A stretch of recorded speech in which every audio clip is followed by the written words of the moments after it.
what you all thought of Charlotte and Bob. Yeah. Yes, please.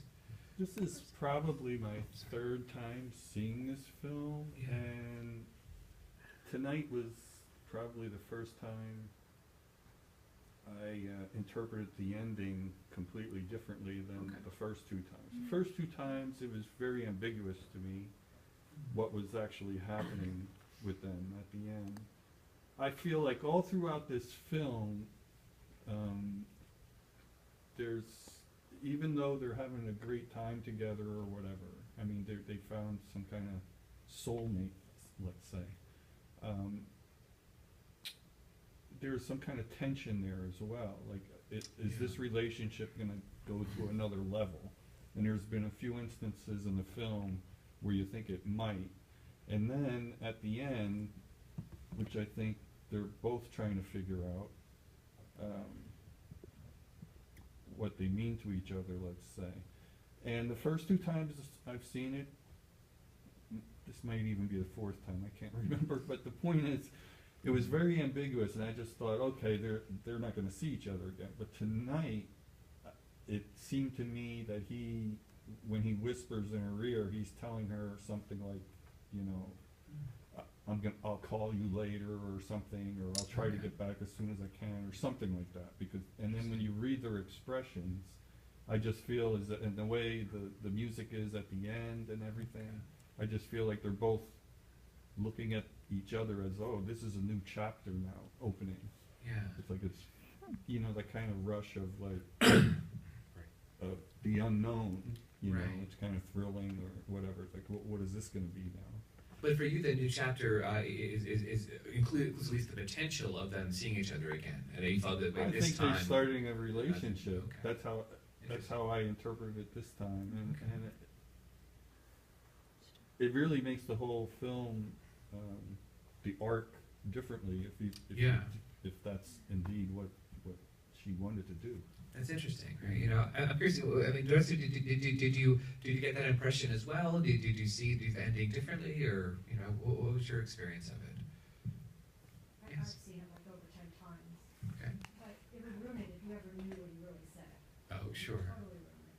But I always thought this was based on actual people. That this was all her, Spike Jones. There's talk about Darcy Coppola and her relationship with her husband at the time, Spike Jones. You know, she says no, it's not. You know, but. Let's go with Spike Jones, and then Cameron Diaz was, you know, the blonde. Right. Yeah. But if That's she never the. really would ever say about Yeah. Mary. But the way Giovanni Ribisi's dressed, that was like signature Spike Jones at the time. Yes. The wristband and the glasses. Yeah. And Anna Faris Yeah. is doing a kind of early Cameron Diaz kind of shtick They were too. doing And, the John Malkovich movie together. yeah. And they divorced. Her and Spike Jones divorced A after little this, after so this, yeah. yeah. This film premiered. So there's plenty of room to kind of to map, you know. I mean, and part of this movie is obviously Siva Coppola's experience too, of just why does it film in Tokyo and everything, and yeah. So yeah, I mean, so you also see it as a kind of. Well, first of all, you said, you know, and understandably, maybe it would ruin it if we knew exactly what, you know. Every time I watch it, you go back and forth with. As He is, said, okay. you know, you change your mind. And you've gone back and forth as to what this means for them, the two of them. Absolutely, yeah. Okay. I like the whisper. I like not hearing it only because I feel like any of you seen The Office? Mm-hmm. The show? I like it then where Pam gets that letter from Jim and she won't read it because everybody wants to know, and they want to keep something private and to themselves. So much of like their life are like so divulged. I like that they have like, it seems like they're like real people if they have a secret. If we don't really know what it is, like it is. Yeah. And I like that it just makes us part of the process. Like it makes us part of their story, right? Like yeah, they're going to have a relationship, or they're not. They respectively like they're going to go on with their lives and still be sad, right? But it like allows us to make meaning, like our own meaning at the end, which is kind of cool. I like movies that do that. Yeah. Absolutely, right? If we're all tied up in a bow, yeah, we'd be like, oh, that's nice, so we move on, you know, but it gives us something to talk, gives something to think about, absolutely, reflect on. Yeah. I was actually thinking that, like Tokyo looked like a character, but the more that you we saw these different shots of Tokyo from the guy reading porn on the subway samurai, to the older women doing the flowers, to like the ancient kind of shrine. It almost seemed like Japan itself had this like varying and very different identity. Like, you know, like there were so many different parts to Japan. There wasn't like a way to say definitively that's Japan, right? Like it was like this really complex like space, just like like kind of they are. Like it almost seemed like Japan was trying to figure out who it was in a way too, or it couldn't be pinned down either. I really like that because it's kind of like Japan just seems to be this odd mix of modern, old world, right? Yeah, it just seems like a person itself trying to figure out who it is, right? And Japan was also trying to find its identity. Yeah. Like it was also a quest. Or like it doesn't, or like in the point maybe it doesn't care. Like we're all these things, and like, But we're kept from understanding certain Yeah. things, right? You know, we see glimpses of things, right? You know, but it's mostly from Scarlett Johansson's perspective, or Bill Murray's perspective, and so we see things that we don't totally understand, and there's never like, and here's Captain Expository, who will explain exactly what's going. No, you just have to be as bewildered as they are, you know, and experience it through their eyes, you know, and it's beautiful and fascinating and sometimes weird to us, you know, but we won't never get that full kind of like explanation, you know, of the way like a more, you know, like a PBS documentary where this is Tokyo, and you know. Yeah, like there's no voiceover, Yeah. right? And like we get both their POVs, and sometimes it's just the camera showing us what they're thinking or feeling. So it's not really directed by one, like really like told through someone's particular perspective, whether just like visually or even like verbally, kind of like that. Yeah.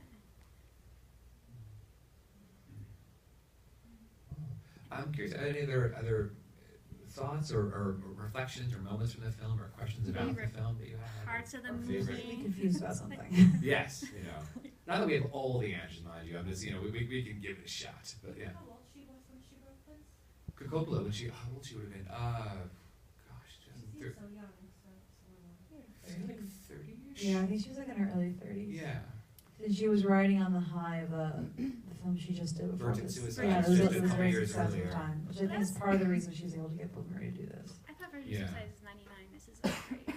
It was about 4 years earlier. Yeah, that when it was released. That's right. Yeah. I don't know. The filming might have been earlier. And Johansson was really young too. It was like 17 or something. When they Yeah, actually this is filmed one of it. her like first Big high bigger profile profile films. Yeah. Yeah. Yeah, I mean, really impressive stuff, you know. And it apparently was very, I think it was a big, almost like, it's, you know, trying to get the white whale. Like, it was a big pursuit trying to get Bill Murray, you know, to do this, you know. Because he wouldn't sign a contract.